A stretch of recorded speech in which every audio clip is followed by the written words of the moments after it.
civil society is relatively new in Libya, and the activists that we've met, while they're enthusiastic and creative, they lack experience in managing and building community-based organizations. And these are skills that are important when trying to inform citizens or to advocate for change.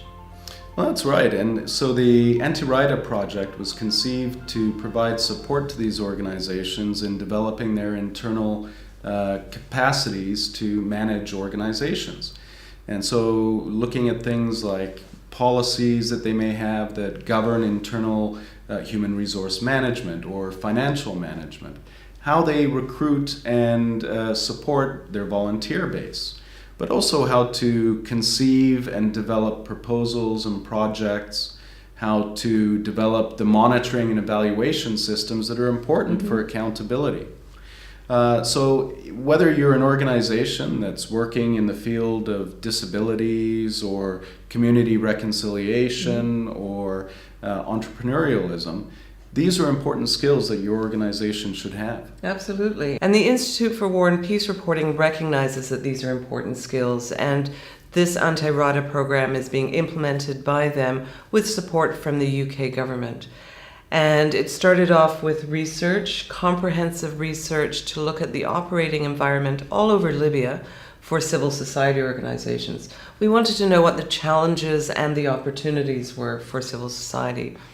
Then we looked at 20 organizations from around the country and did in-depth analysis assessments of their organizational and human capacity so that we could design a training program that was targeted to their specific needs to help them implement projects at the local level to meet the needs of their citizens. Exactly, and what's really important to know is that there are so many organizations all over Libya doing wonderful things. And some of the organizations that we worked with on this project are youth organizations that are supporting youth development in communities around the country. Organizations that are working to promote peace and reconciliation, organizations that are working with women with disabilities, and some organizations that are working on citizenship and human rights issues as well.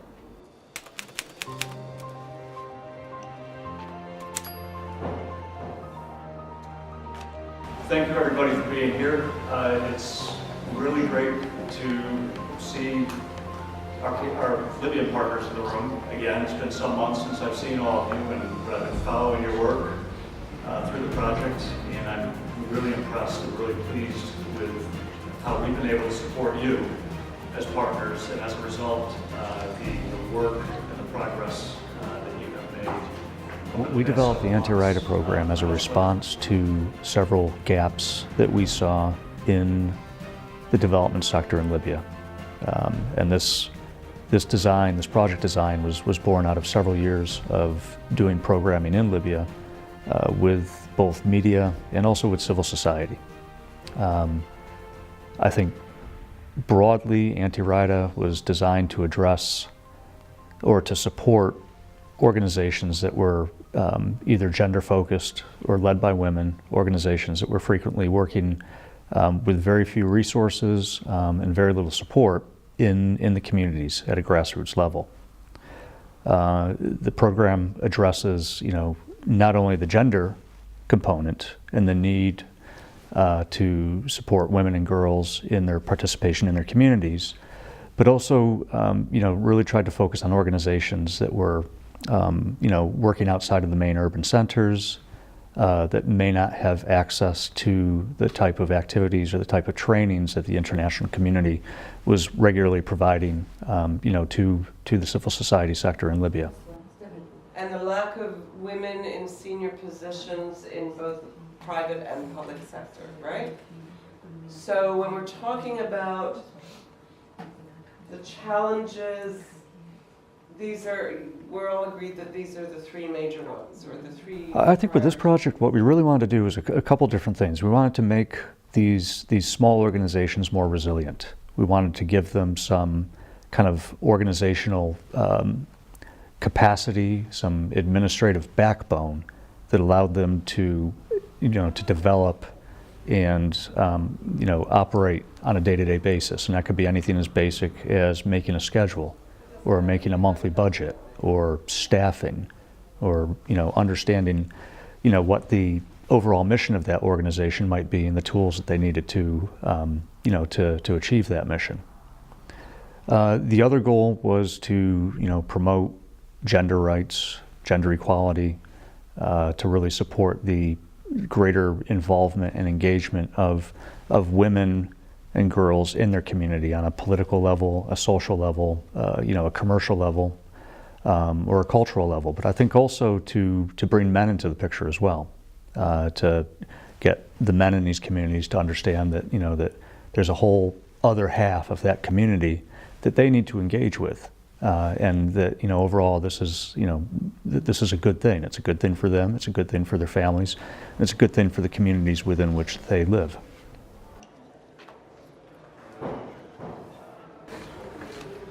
How is everybody doing, first of all? Alhamdulillah. So right now we're going to identify 3 top political issues. سنحدد القضايا السياسية ذات الأولوية القصوى 3 منها Facing Libya. التي تواجه ليبيا. We're going to put them up on the wall here. سنقوم بلصق هذه الملصقات على هذا العمود. And then we're going to have a bit of a discussion about why they're politically important.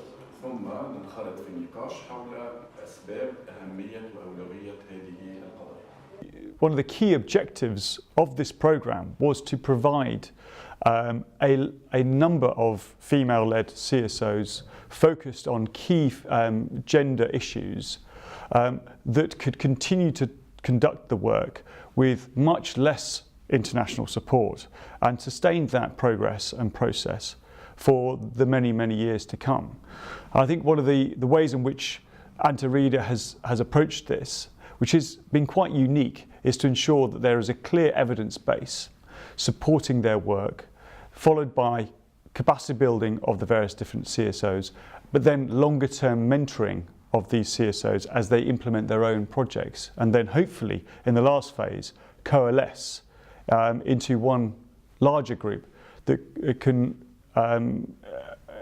elevate these various different issues and increase their voice, the level and the pitch of their voice. لدعم وحماية المرأة مع الوضع الاجتماعي والتفكير المجتمعي ممكن تندار مكاتب حماية المرأة في المكاتب التابعة للشؤون الاجتماعية أو في المستشفيات. يعني المرأة لما تقع عليها عنف من هذا النوع المفترض أنها تتجه لمكان صح تطلب فيه الحماية والرعاية الصحية والنفسية والاجتماعية وكلها مثلا. هذا المكان إذا كان مركز مش حتقدر تأمنيه حاليا. العنف بالنسبة في ليبيا العنف القائم على النوع الاجتماعي للمرأة هو موجود على الاثنين للأمانة. يعني يقع على الرجال ويقع على النساء، ولكن بطبيعة الحال يقع على المرأة أكثر من الرجل. سهيلة الجهمي، منظمة نتاج لتنمية قدرات المرأة من بنغازي. نشاطنا هو متخصص في الدعم النفسي والاجتماعي والاستشارات القانونية. طبعا نحن عندنا فريق متخصص في المنظمة، عندنا مكتب الاجتماعي ومكتب الأخصائية النفسيات بالإضافة إلى المحامية في المنظمة. لما تجي السيدة عندنا في المركز فهي تجمع أول شيء مع الأخصائية الاجتماعية، وهي عندها أسئلة مجموعة نحن نسمو فيها دراسة الحالة. فالأخصائية الاجتماعية بعدها هي توجه أو تقرر لو أن هي محتاجة تحويل على الأخصائية النفسية أم لا.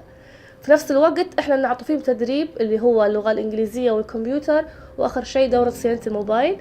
التدريب هذا من خلالها تحصل السيدة على شهادة تقدر تشتغل بها. فنحن نكون هنا عالجنا مشكلتين اللي هي المشكلة النفسية والمشكلة الاقتصادية في نفس الوقت للسيدة. تأثير برنامج أنتي رائدة على المجتمع أو على الناتج الحقيقي كان هو قصص النجاح اللي خرجت من المشروع، وعدد السيدات اللي دربناهم إحنا في الأرض الواقع. دربنا عدد 40 سيدة على صيانة الموبايل، وفعلا في عدد من السيدات بدأت مشاريعها الخاصة بها. في سيدات اشتركوا مع بعضهم وداروا زي المحل لتصليح صيانة الموبايل، وفي سيدات بدوا عن طريق المنزل يشتغلوا، في سيدات عن طريق أصدقائهم وجيرانهم، فهم يصلحوا في الموبايلات في الوسط متاعهم. فالناتج إحنا نلمسه فيه هو ناتج قصص النجاح اللي حققناها مع السيدات. بالنسبة لإحدى القصص النجاح اللي عندنا في المنظمة، طبعا بدون ذكر أسماء لأن مواضيع هذينا لأن فيهن أشياء نفسية وكذا، فنحن نعتمد في مبدأ السرية في المنظمة. فعندنا سيدة كانت جت المنظمة كانت نفسيتها منهارة، كان عندها عدد 7 حالات محاولات انتحار. فإحنا لما اشتغلت معاه الأخصائية النفسية وقعدنا نتابعه في حالة السيدة، فلاحظنا تطور. يعني حتى هي كانت انطوائية وكانت عندها اكتئاب وكانت ما ترقدش في الليل، لكن لما جلست الدعم النفسي اللي خذته مع الأخصائية، فالأخصائية لاحظت تغيير في حالتها، حتى إن هي اشتركت في دورة صيانة الموبايل. كانت رافضة في الأول، لما جلست مع الأخصائية مع المتابعة وكذا، فهي دخلت دورة صيانة الموبايل، ولما تخرجت منها حاليا قاعدة تشتغل. يعني دارت مشروعها الخاص بها، يعني عالجناها من الناحية النفسية، إن هي كانت كأن أنقذنا روح. يعني إحنا بعد حالات الانتحار، محاولات الانتحار اللي هي تعرضت لهم، فنحن شفنا إن هذه يعني إحدى أبرز قصص النجاح. حتى لو ساعدنا سيدة هذه بس من ضمن المشروع كلها، هذه أنا ترضينا يعني في المنظمة. خرجوا من والقصة أصبحت الكارثة حتى الأم أثرت تأثير الوضع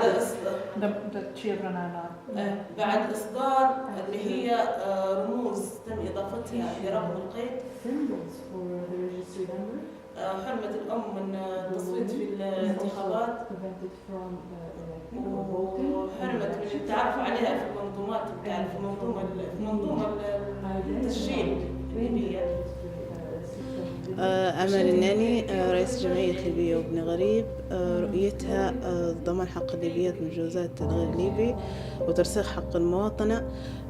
طبعا كجمعية ليبية وابن غريب تخدم من 2014. اشتغلنا عليه مع هيئة صياغة الدستور على مادة الجنسية اللي هي في سنة 2015 اللي تم اعتمادها يوم 19/4/2016. كان هذا شغلنا بالدرجة الأولى، ونشتغلوا على توعيات ممكن تكون هي محلية داخل منطقة غات بشكل بسيط جدا. وعينا النساء المتجوزات الغير ليبي وعرفناهم بجزء بسيط ومحدود بحقوقهم، إن ليهم حق في كامرأة ليبية متجوزة غير ليبي، وعرفناهم بالحقوق اللي هي تكون لهم. هذه بالدرجة الأولى بالنسبة للجمعية. أنتي رائدة بمصداقية بالنسبة لي أنا كشخص مدير مشروع، أو الأعضاء اللي كانوا معايا لو كانوا موجودين حيأكدوا على الكلمة هي احنا تعلمنا كيف نشتغلوا بالطريقة الصحيحة. كانت تدريبات قيمة احنا خليناها سواء إدارية سواء من ناحية كتابة المشاريع، وكيف أنت تعبي الميزانية وكيف أنت تشتغل عليها. وكانت تدريبات قيمة بمصداقية بالنسبة للشغل المرتب، بما أن فيه ضغط من المشرفين لكن ضغط في صالحنا احنا مش ضدنا. تأثير أنتي رائدة على المجتمع اللي احنا فيه، قضيتنا الأساسية كانت العنف القائم على النوع الاجتماعي وتفعيل قانون 24 لسنة 2010 بشأن أحكام الجنسية. الموضوع هذا طبعا اشتغلنا عليه بلدية غات كاملة. ما كانوش الناس يعرفوا شنو هو أصلا العنف، يشبهوا في العنف إنه عنف أسري، عنف ضد الطفل، التحرش، الاغتصاب. لكن احنا عرفناهم إن قضية أبناء الليبيات والمرأة المتجوزة الغير ليبي تعتبر حتى هو تعنيف بالنسبة لها. كانوا عندي زوج مدربين في المشروع. المدرب الأول يعرف عن العنف كامل بجميع أنواعه، واللي عندي يوصل لجزئية المرأة الليبية المتجوزة الغير ليبي. والمدرب الثاني كان يخدم على قانون هو قانوني، يخدم على قانون 24 سنة 2010 بشأن أحكام الجنسية. عرفوا الناس. طبعا الميزة اللي كانت كويسة كان فيه معنا هيئة صياغة الدستور، كان فيه معنا ممثل عن النواب، كان فيه معنا في البلدية، كان فيه معنا الأعيان والمهتمين، وخدينا من القطاعات، خدينا من القانونيين. طبعا التأثير الأساسي اللي كان فيه من الفئة هي ما كانش أصلا يعرف إن في قضية موجودة أو فيه مشاكل موجودة. على قد ما أنت تحكي ما فيش، لكن الميزة أو التأثير اللي احنا أصبح ملموس عندنا كبرنامج أنتي رائدة، جمعنا الناس هذا على طاولة واحدة وخليناهم هم يكونوا مشاركين معنا أساسيين في الموضوع اللي احنا قاعدين نشتغلوا عليه.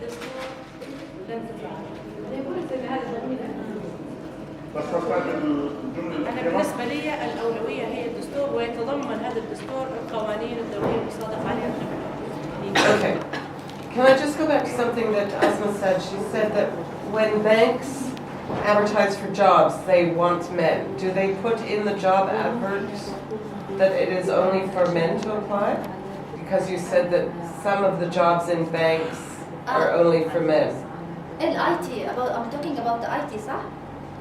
هم النساء فقط. هم يطلبوا في أي إعلان ينزل في الفيسبوك أو ينزل في ليبيا انفستمنت لما على IT كله تكون رجال، بحكم إن الشغل هذا يحتاج رجال. إن مرات المنظومة بتاع الدولة بتوقف الساعة 3، يعني المصرف بتوقف الساعة 3 في الليل، فمش حتطلع امرأة بتصلحها المنظومة، حيطلع راجل بيصلحها.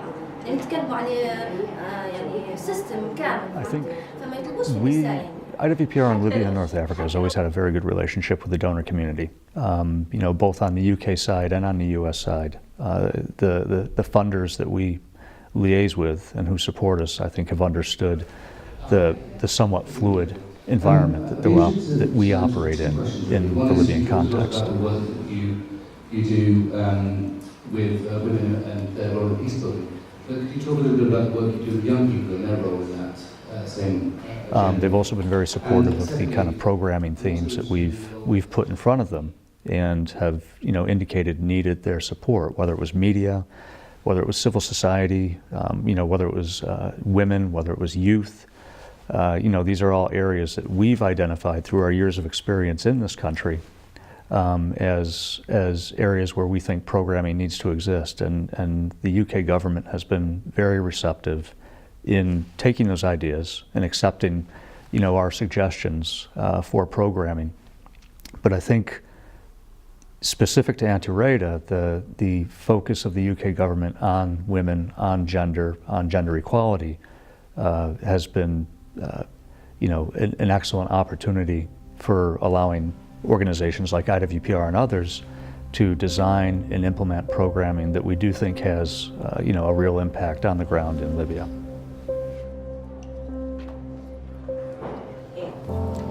أنا أسمى الحاج، مدير منظمة ديهي للتنمية. مشروع منظمة ديهي للتنمية يخص نساء ذوي الإعاقة، واللي حاولنا فيه أن نكسر الصورة النمطية لنظرة الناس للنساء لذوي الإعاقة، واللي تترخص في التركيز على الإعاقة أكثر من التركيز على الشخص ذاته كإنسان. فيكون تسليط الضوء بس على نقاط ضعفه ومحاولة الشفقة يعني ونحاول ان احنا نحطوه في جانب الضعيف والمسكين. فاحنا في هذا المشروع حاولنا ان احنا نعطوا الجانب الاخر، وهو مد اليد للعون لهذه الفئة، ونحاول ان احنا نصقل قدراتها ونمكنوها لتوظيف امكانياتهم في الطريق الصحيح.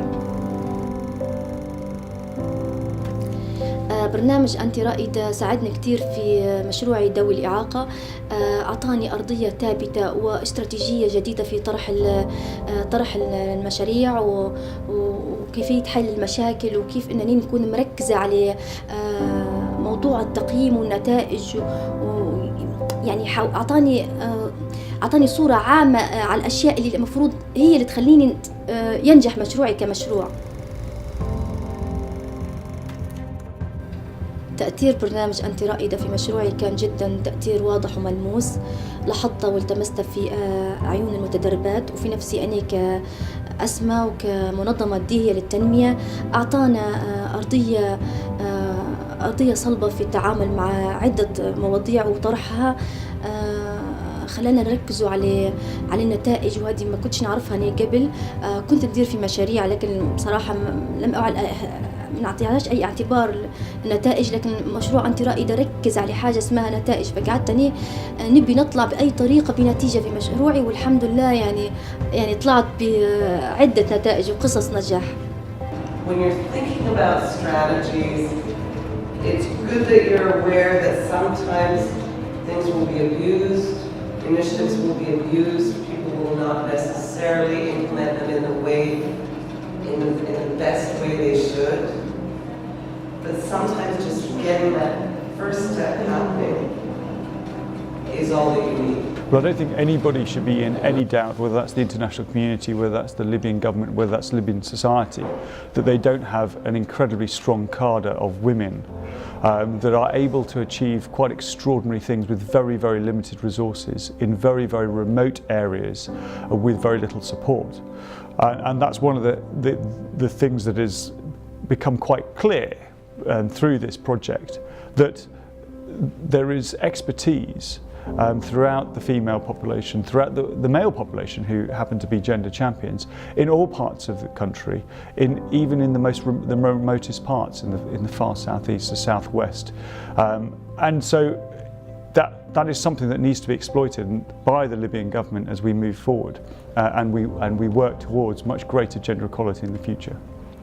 بشراكة مع معهد ثقافة الحرب والسلام وبتمويل من السفارة الوطنية نفذت المرأة مشروع نساء على طريق الريادة، وهو مشروع في التمكين الاقتصادي يهدف إلى تمكين النساء التي لديهن مشاريع صغيرة ومتوسطة والنساء صاحبات أفكار مشاريع وتمكينهم بجميع المهارات اللازمة باش يكونوا رائدات في سوق المال والأعمال. I think continued engagement is important. Whether it's by project, whether it's by organization.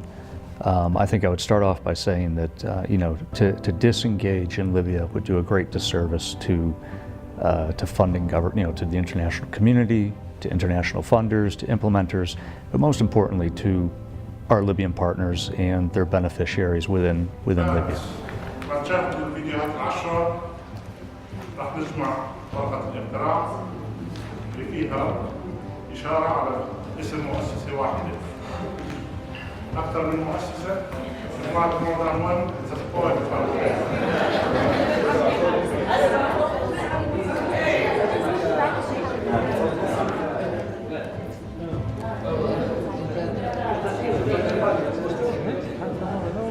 Thank you. There are some independent, or not so independent people counting ballots right now, and we'll have results in a couple of minutes, and then we'll finish the rest of our program. So. There is an enormous amount of drive and momentum and goodwill and innovative thinking that goes on organically within the Libyan civil society community. And they come up with ideas and activities that don't come from us. It doesn't come from IWPR or the international community. They know their communities, they know the needs, and they know what needs to be done in order for them to meet those needs. I think where we come in is we're able to provide, one, some technical training, two, sometimes emotional and moral support, and sort of allowing our partners to understand that they're not alone in this. And three, obviously, with the help of the funders, we're able to make that programming possible.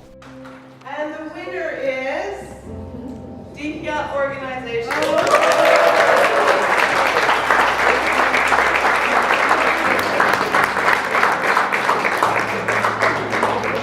That it would remind you of the Anty Reada program. I think we've exceeded our aspirations, and that is because of the wealth of women that are demanding, quite rightly, the various different rights that they are owed, and are lobbying incredibly hard for those rights, and are thinking of very creative ways of achieving what they want. So we've certainly got to a very good point, and we've got some work to do, but I'm very excited about what could be achieved in the third phase.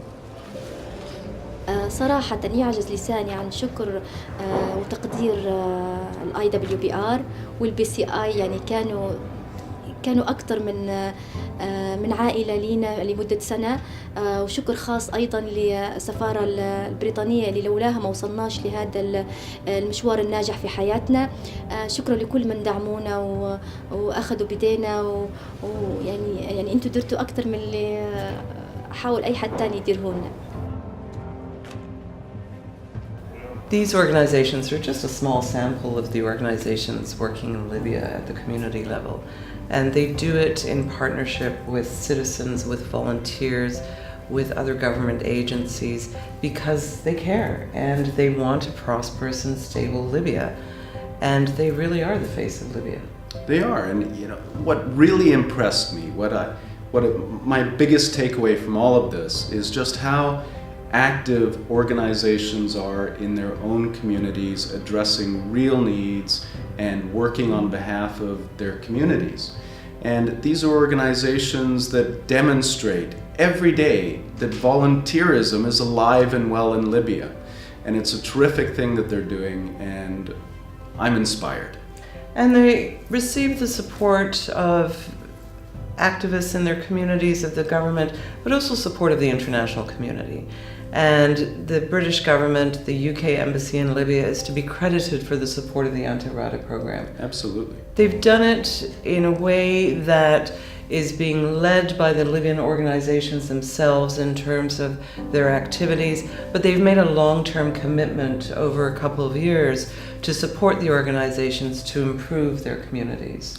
But also to support the organizations in a long term in developing their organizational skills and capacities to be even more effective in the communities where they work. Promoting gender equality and the social and economic and political participation of women and girls in Libya is a priority for the British Embassy. And Libya is a focal country for the UK government in our National Action Plan on Women, Peace and Security.